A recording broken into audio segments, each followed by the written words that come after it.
Sir మొన్న కలకత్తాలో జరిగిన ఇన్సిడెంట్ చూసాం.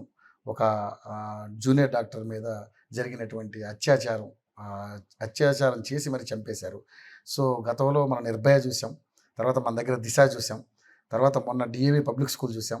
ఈరోజు మళ్ళీ కలకత్తాలో అంటే వెస్ట్ బెంగాల్ ఎవరైతే మమతా బెనర్జీ గారు ముఖ్యమంత్రిగా ఉన్నటువంటి ఆ రాష్ట్రంలో ఒక మహిళ మీద ఘోరమైనటువంటి ఇది చేసి దాన్ని మళ్ళీ డైవర్ట్ చేసే కార్యక్రమం చేశారు. ఒక ప్రజానాయకుడిగా, 3 సార్లు ఎమ్మెల్యేగా, ఒక మంచి మనసున్న నాయకుడిగా మీరు ఏం సమాధానం చెప్తారు సార్ దీని మీద? దుర్మార్గం, దురదృష్టకరం ఇటువంటి సంఘటనలు జరగటం. ఇటువంటి విషయాల్లో పరిధులు దాటి కూడా పనిచేయాల్సిన అవసరం ఉంటుంది. Yes, exactly.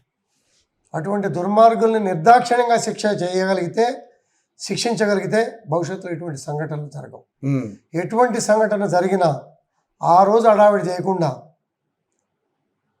వ్యవస్థ నిర్దాక్షిణ్యంగా పనిచేయాల్సిన అవసరం ఉంది.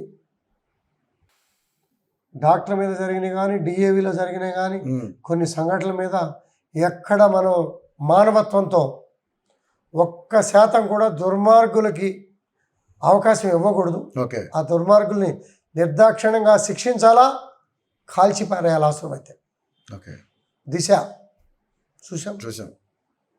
ఒక డాక్టర్, వెటర్నరీ డాక్టర్, ఇటువంటి వాళ్ళకి ఎక్కడ తావు లేదు. అంటే చట్టాలు ఇంత కఠినతరం చేస్తున్నప్పుడు కూడా ఎందుకు సార్ ఇలా జరుగుతుంది? ఎక్కడ లోపం జరుగుతుంది అంటారా? అంటే ప్రభుత్వం సరైన నిర్ణయం తీసుకోవట్లేదు అంటారా, లేకపోతే జ్యుడిషియరీ సరిగ్గా పనిచేయట్లేదు అంటారా? కేసు రేప్ కేసు జరిగింది, మర్డర్ కేసు జరిగింది, ఎన్ని సంవత్సరాలు సాగుతూ ఉంది. అబ్బో. వాళ్ళ తరపున కూడా లాయర్లు వాదన, బతికుంటే బెదిరించి సాక్ష్యాలని తారుమారు చేసే పరిస్థితులు.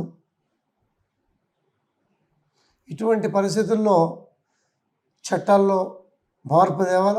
కట్ ఆఫ్ డేట్ పెట్టి రోజుల్లో, నెలల్లో, సంవత్సరాల్లో ఇటువంటి కేసుల్ని తక్షణం పరిష్కరించి దోషికి శిక్ష పడే కార్యక్రమాలు చేయకపోతే సమాజంలో భవిష్యత్తులో ఇటువంటి కార్యక్రమాలు పెరవిల్లే అవకాశం ఉంటుంది. అవకాశం ఇవ్వకుండా చట్టం నిర్దాక్షిణ్యంగా వ్యవహరించి శిక్ష పడి ఇటువంటి సంఘటనలు జరగకుండా అవేర్నెస్ తీసుకురావాల్సిన బాధ్యత కూడా తెలంగాణ ప్రభుత్వం తీసుకుంటుందండి. ఖచ్చితంగా తీసుకుంటుంది. ఉదాహరణకి మా ముఖ్యమంత్రి గారు రాగానే సిపిలుగా ఎవరిని వేశారు? ఎవరి మాట వినొద్దు, నిర్దాక్షిణ్యంగా చట్టాన్ని అమలు చేయాలి, స్ట్రిక్ట్గా పోవాలి. అయినా కూడా కొన్ని సంఘటనలు జరుగుతున్నాయి, వాటి మీద తీవ్రంగా స్పందిస్తున్నారు.